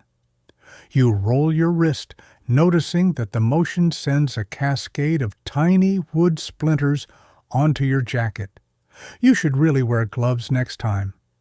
As you continue, the tunnel bends slightly to the right, and the ceiling dips so low you must stoop. Your shoulders brush against damp beams thick with mold and moss, nature reclaiming the abandoned supports. You shine your flashlight upward, catching glimpses of faint chisel marks on the ceiling timbers, reminders of miners chiseling away to widen the passage. A mainstream historical fact, timber supports like these were often made from local Douglas fir, prized for its strength, but prone to rot in damp environments. Historians still argue whether miners would have been better served using stone pillars or imported oak, but the remote location made transport of alternate materials nearly impossible. Your flashlight beam dances across a faint turquoise stain. On one beam, seriously, a tiny patch of mineral bloom. That reminds you of fringe claims that Tayrona artisans once applied a rudimentary acid treatment to mask gold veins, making them only visible under moonlight. Skeptics dismiss that as lunacy, suggesting the turquoise tint likely comes from copper oxidation, but the image of ghostly gold shining under lunar rays feels too cinematic to ignore. You wonder how many prospectors missed veins because they didn't know to wait for the perfect silvery gleam. You shake your head to clear the reverie and press onward. The tunnel floor dips slightly, and you stumble once over a collapsed section where timbers lie crisscrossed. You feel the wood give a little under your weight, then thankfully hold. As you steady yourself, the beam catches a ripple of movement at the edge of the light, your own shadow flickering unnaturally against the wall. A light joke pops up. Careful now, don't let your shadow swipe that pickaxe and start a spectral excavation. You grin at your reflection in a puddle of standing water face, illuminated by the harsh white light cheeks hollow from the cold. You take a moment to rub your hands together, stoking warmth in your fingers. Up ahead, the tunnel forks two passages yawning into darkness. You pause, recalling that maps from 1854 noted a perilous split here where collapses claimed at least 3 miners rumored to be searching for a richer vein. Mainstream sources confirm that at least 2 miners died when timber supports gave way in 1856, sealing the entrance to a side tunnel. Historians still argue whether that tunnel was intentionally blocked after repeated collapses, or if natural shifting rock simply closed it off. You shine your flashlight down the left fork first. The floor drops away into a low, muddy pit. Wood planks form a makeshift bridge, slick with algae. A faint green shimmer dances at the far wall, likely more malachite seepage. You edge forward, minding each step. Your foot almost slips on the algae-coated plank, but you catch yourself just in time. You sniff the air musty with a faint whiff of sulfur that makes you wrinkle your nose. You wonder whether any of those sulfur pockets left behind telltale hints of black powder explosions used by miners centuries ago. A quirky piece of lore whispers through your thoughts. Miners supposedly included a pinch of mercury in their black powder charges to odd ends. Some said it spiked the bang. Others said it summoned thunder spirits. Modern chemists laugh at that, pointing out mercury would only foul the powder. But fringe theories cling to the thunder spirits idea. Scholars still argue whether such mercury-laced charges ever saw common use or were mere tall tales from saloon braggers. You cross the plank and come upon a collapsed timber barricade blocking the left fork's true path. The wood is splintered, angled like a broken ladder. You test its stability, and it sags under your weight, best to retreat. You step back toward the fork and shine your light down the right branch, which slopes upward gently. The air here feels slightly warmer and drier, as though escaping to a more ventilated area. You proceed with caution, noticing the walls here are smoother, almost polished, by constant foot traffic, long ago. Embedded in the wall is an old miner's lantern frame, rusted and empty, its glass shattered like stained glass in a deserted cathedral. You run your finger along the jagged edge, feeling a roughness that once held a flickering flame. You wonder what stories that lantern might tell, if it could speak perhaps of midnight emergencies, near misses with cave-ins, or hands trembling as they tried to ignite a wick. You step past the lantern and find yourself in a small chamber where the echoes amplify with eerie precision. One sympathetic tap of a pickaxe against stone here would resonate like thunder in a canyon. You pause, tapping your flashlight gently against your palm to test the acoustics. A soft click erupts into a reverberating chorus that fades slowly. A light joke surfaces. Is this a mine or a subterranean concert hall? Encore! You grin, but the humor is shadowed by the cavern's hush. You realize how quickly a small misstep here could bring down centuries-old timber supports. As you move across the chamber, you study the walls more closely and spot faint graffiti scrawled in charcoal names and dates like J. McAllister, 1857, and A. Ruiz, 1859. Beneath those words, someone etched small symbols, a pick, a feather, and a spiral. You kneel to inspect. The lines feel slightly raised under your fingertip, as if someone pressed with purpose. Fringe anthropologists claim these symbols form a secret Tayrona code, marking safe passage to hidden alcoves. Mainstream academics counter that miners like to doodle, leaving talismans of protection or simply marking territory. Scholars still argue whether any of these symbols carry genuine indigenous lineage, or if they're shorthand for miner camaraderie. Your flashlight beam drifts upward to the ceiling where pale stalactites glisten under the light's glare. You notice a trickle of water dripping onto your jacket, cold enough to send tingles down your spine. A light joke flutters. Great, now I'm wearing nature's version of free nasal spray. You muster a chuckle, breathing through your nose to filter out the damp chill. The dripping forms a tiny pool where you stand distorting your reflection into a blurry ghost face. You catch your breath, half expecting a phantom miner's face to peer back, but all you see is your own wide-eyed curiosity. You press on toward the far end of the chamber where another narrow passage glints with malachite veins. Each pulse of the flashlight reveals shimmering green streaks in the stone like veins of living jade. A mainstream geological detail malachite forms when copper carbonate weathers in the presence of water. In mines like these, it often appears near oxidized copper deposits.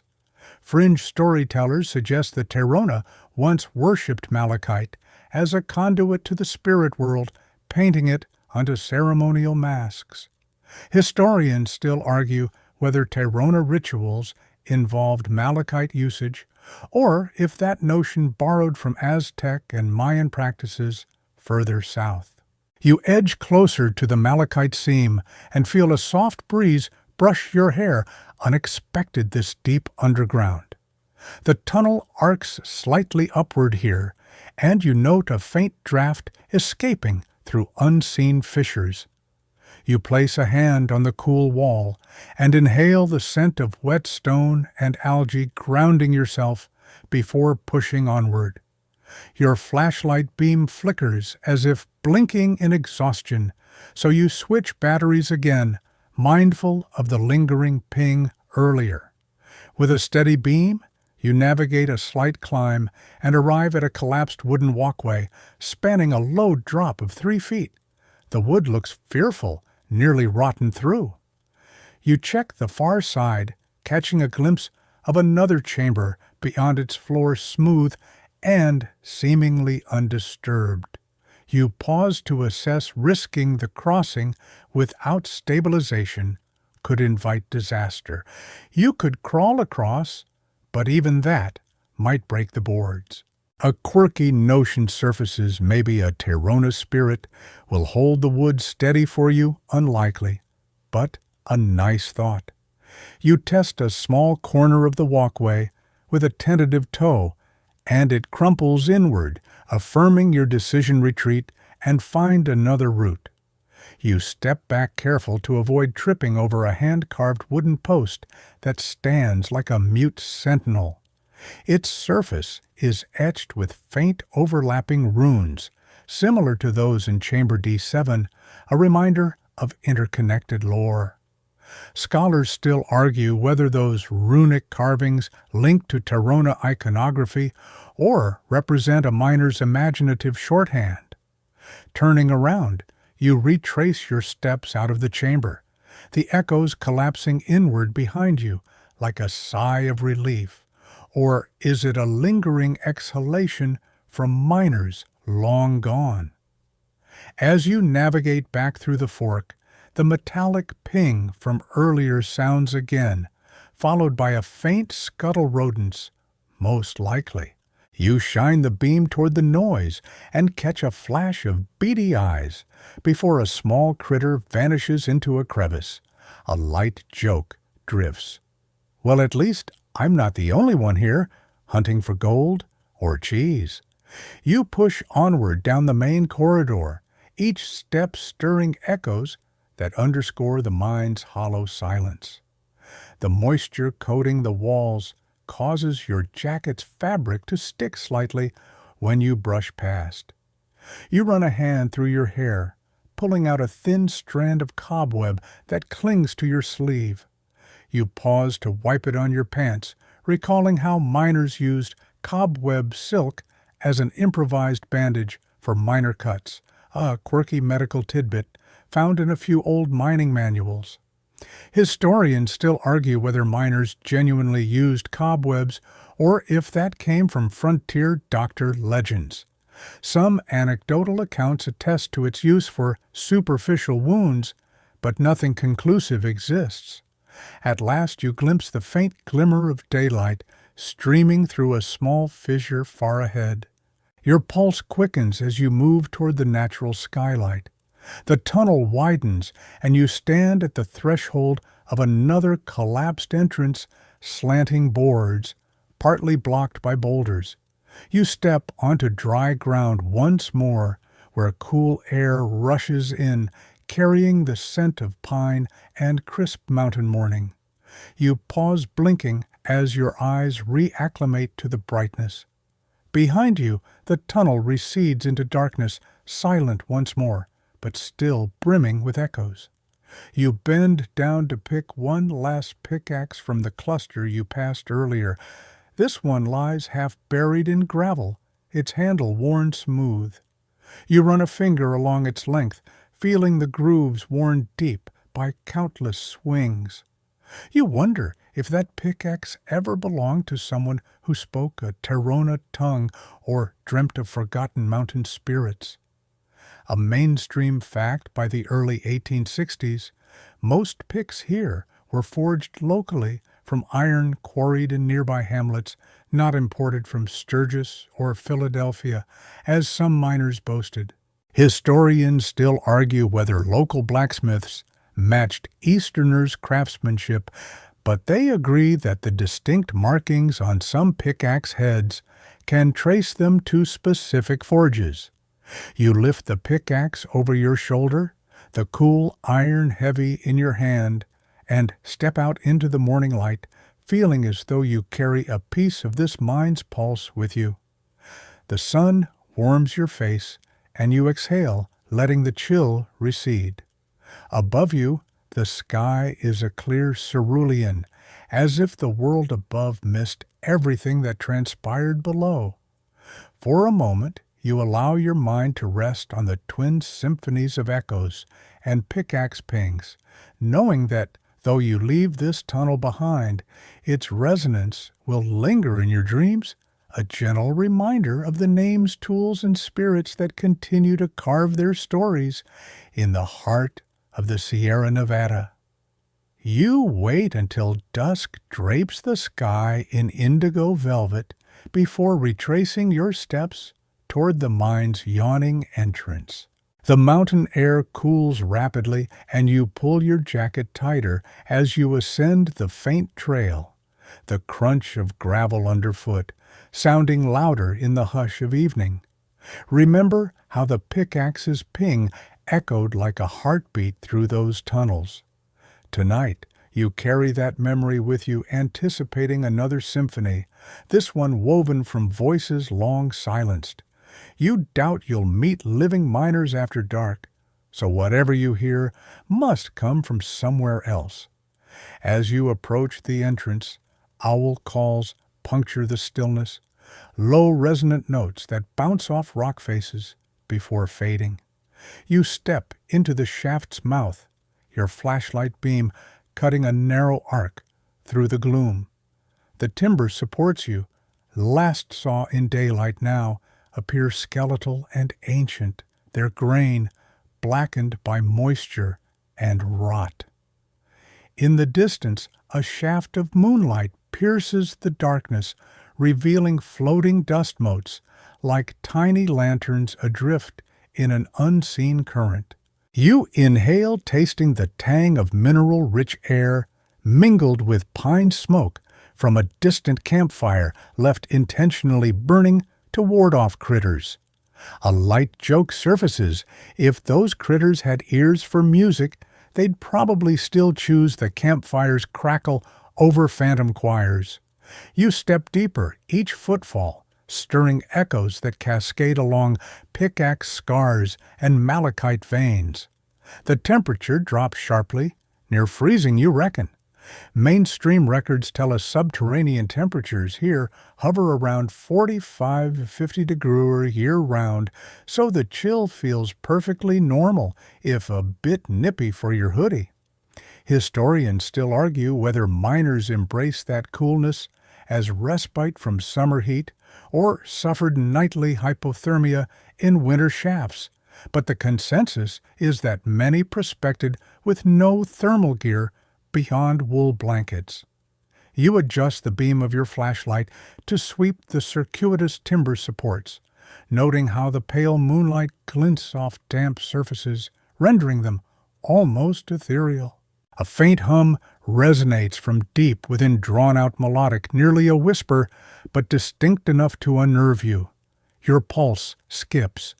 You pause at a split in the tunnel where 3 branches diverge. One leads to the collapsed walkway you skirted earlier, another